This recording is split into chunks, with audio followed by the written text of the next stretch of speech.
Hey guys, so I'm diligently working on the next Mad Max vehicle that should be out next week sometime. In the interim, I needed to get a car finished and sent back to a subscriber, and so I decided to go ahead and put this video out. Now you've seen me take several red lines apart and repaint, but you might wonder how I restore cars that are not in terrible shape, but still need some attention nonetheless. And this is what I want to show you in this video. The car you see right now is a Ford Mark IV. The paint on this car is in okay condition. There's a lot of toning or dark areas created by corrosion occurring under the paint. This is very typical of these older cars. The surface of this car has a haze to it, and that's what I want to address in this particular video. I'm going to polish the paint on this car, not unlike you would a real car.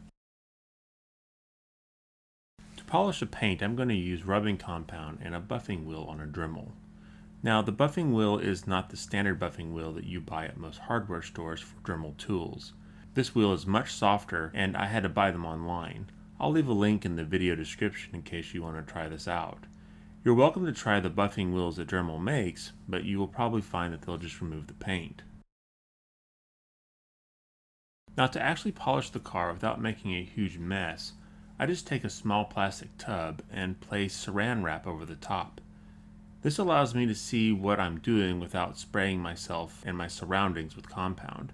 I place the tape over half the car so you could see a comparison. To actually polish the paint, I start by applying the compound all over the car's surface. I then start up the Dremel with a moderate to low setting and then begin moving the wheel all over the surface of the car. You don't have to worry about the windshield, as this also polishes that. I find that this polishing wheel is very difficult to eat through the paint. However, you do need to be careful of raised surfaces.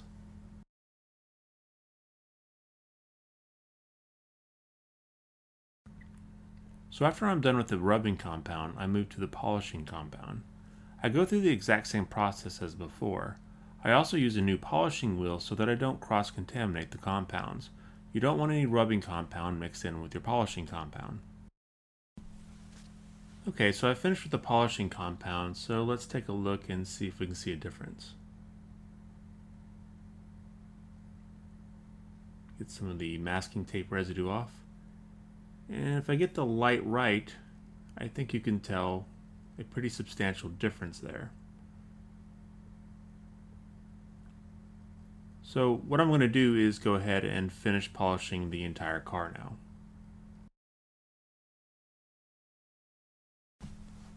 And here the car is after I polished the whole thing. So I have one more step that I can do if I want to get a little bit better shine than this, and that is to use your normal car wax. This is an optional step, but it will get your car to look a little bit better. To use the wax, you just apply it like you would a normal car. Okay, so here's the car before. As you can see, it's got quite a few paint issues, nicks, scratches, and other issues, and unfortunately this isn't going to fix it. But you can tell that it definitely gets a lot shinier and gives it a much more new look. Now if I come in close, you'll see where I actually made some mistakes. As I stated before, you have to watch out for corners and raised areas.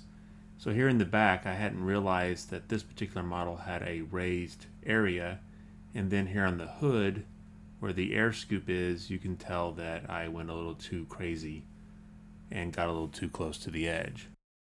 So I'm going to try this out on a couple more cars and be a little bit more careful next time. So let's start with this Matchbox Jeep. This is an enamel paint, and you polish it the exact same way as before.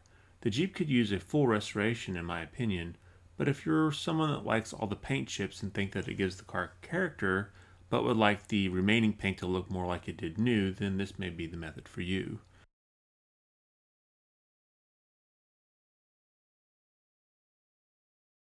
So I happen to have another Ford Mark IV, but this time in enamel. And like the first, it has an okay paint job that has faded over the years. So I'll go ahead and run the same process as I did in the first car. And here's the final result. Now, as good as this may look here, it looks much better when you're not looking at it as zoomed in like you are watching it now. The small but glaring paint chips tend to blend in and disappear when you're just holding the car.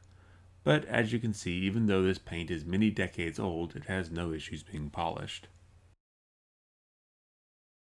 Now while I do polish lots of old cars, where this really gets used is in my customs. Just like this VW from a few videos back, this car's been sitting for a couple weeks now to make sure the paint is fully cured. Now that I'm certain that it has, I can go about polishing it and then sending it back to its owner. The polishing process is the same as before, the only difference is I can take the car apart. The main issue is making sure that the paint is fully cured before you polish. Failing to wait could mess the paint job up. Well, I hope you've enjoyed this quick video. This process is really simple to do and can really breathe new life into some of these old cars. I do recommend practicing a little bit before you tackle a car that you may have spent hours working on. As you can see with my first car, I'm a little bit rusty myself.